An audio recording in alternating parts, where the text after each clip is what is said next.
Hello বন্ধুরা, সবাই কেমন আছেন? আশা করি সকলে ভালো আছেন। ইউটিউব নতুন ইউটিউবারদের ভিডিও কেন ভাইরাল করে না, আর ইউটিউব আপনার ভিডিও কেন ভাইরাল করে না ইউটিউবে? কারণ আমাদের মনে কিন্তু একটা প্রশ্ন এসে থাকে যে আমাদের ভিডিও ইউটিউব কেন ভাইরাল করে না? আমরা তো বহুত ভিডিও আপলোড করে দিলাম, এর পিছনের রিজনটা কি, এর পিছনের কারণটা কি, যে কারণের আমার ভিডিওটা ইউটিউব ভাইরাল করছে না? ইভেন বহুত ইউটিউবার দেখছেন আপনি যে যাদের চ্যানেলে কন্টেন্ট কোয়ালিটি ভালো না, ভিডিওর কোয়ালিটি ভালো না, তাও দেখবেন লাখ লাখ ভিউজ হয়ে রয়েছে।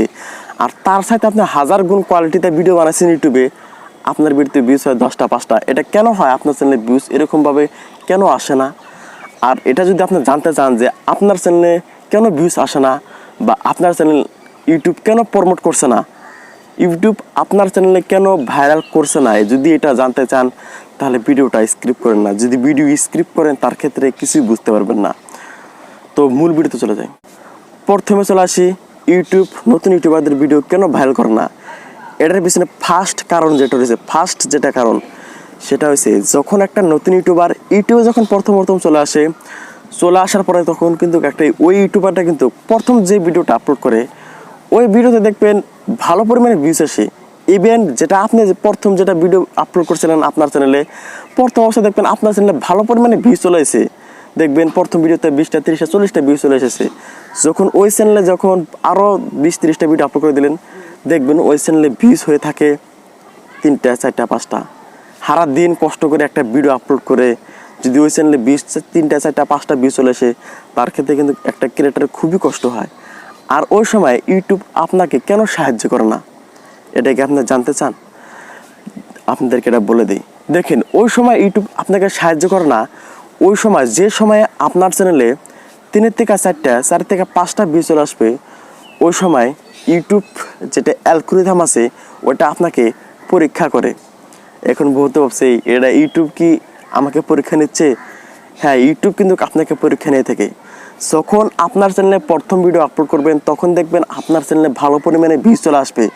যখন ওই একই চ্যানেলে যখন 30-40টা ভিডিও আপলোড করে দেবেন তখন দেখবেন আপনার চ্যানেলে 1 থেকে 2টা 3টা 4টা 5টা 10টার উপরে ভিউজ হয় না। ওই সময় যখন একটা চ্যানেলে 10টার উপরে ভিউজ হয় না, ওই সময় কিন্তু ইউটিউব অ্যালগরিদম আপনাকে পরীক্ষার মুখে ফেলে দেয়। ইউটিউবের অ্যালগরিদম ভাবে যে এই লোকটা কি ইউটিউবে টিকে থাকতে পারবে। যদি ইউটিউবের অ্যালগরিদম সবাইকে পরীক্ষা না করতো তাহলে তো সবাই ইউটিউবার হতে পারতো, তাহলে তো ঘরে ঘরে ইউটিউবার হয়ে যেত, তাহলে তো ইউটিউব করা একদম সহজ হয়ে যেত। তাই কিন্তু ইউটিউব একটা নতুন ইউটিউবারদের ভিডিও ভাইরাল করে থাকে না। যখন আপনার চ্যানেলে 3 থেকে 4টা ভিউজ চলে আসবে তখন আপনি ইউটিউবটা ছেড়ে দিন না। তখন যদি আপনি ইউটিউবটা ছেড়ে দেন চরম দরমের বোকামি করে ফেলে দিলেন। কারণ যখন আপনার চ্যানেলে 3 থেকে 4টা ভিউজ চলে আসবে তখন আপনি 60% পথ অলরেডি অতিক্রম করে ফেলে দিয়েছেন, আর বাকি থাকে 40% পথ। আর আপনি ওই অবস্থার থেকে যদি আপনার 3-4টা ভিউজ অবস্থা থেকে যদি আপনার চ্যানেলে আরও প্রতিদিন যদি 2টা করে ভিডিও আপলোড করেন, আপনাকে স্যালুট জানায়। আপনার ভিডিও 3 মাসের ভিতরে র্যাঙ্ক করে যাবে। কিন্তু 3 মাসের ভিতরে যদি আপনার ভিডিও র্যাঙ্ক না করে, আমার ভিডিওটা দেখে যান, যদি 3 মাসের ভিতরে আপনার ভিডিও র্যাঙ্ক না করে তাহলে আমার চ্যানেলটা ডিসলাইক দিয়ে চলে যান। আর যদি এই ভিডিও দেখে আপনার কোনো উপকৃত হয়ে থাকে তাহলে অবশ্যই কিন্তু একটা লাইক করবেন। আর আপনি যদি একটা লাইক করেন আমার ভিডিও বানানোর উৎসাহটা না বেড়ে যায়, মানে কাজ করতে মন চায়। আর আপনারা যদি সাপোর্ট না করেন তাহলে কিন্তু কিছু হবে না। তাই আপনাদের সাপোর্টের অত্যন্ত জরুরি। ঢাকার কটা চ্যানেল আছে আমাকে কমেন্ট করে, আবার কুকিং চ্যানেল কটা আছে আমাকে কমেন্ট করে, ও কমেন্ট ভালো লাগে। তাই আপনারা সুস্থ থাকুন, ভালো থাকুন, টেক কেয়ার আরবাজ চ্যানেলের সাথে সর্বসদাই জুড়ে থাকুন। ধন্যবাদ।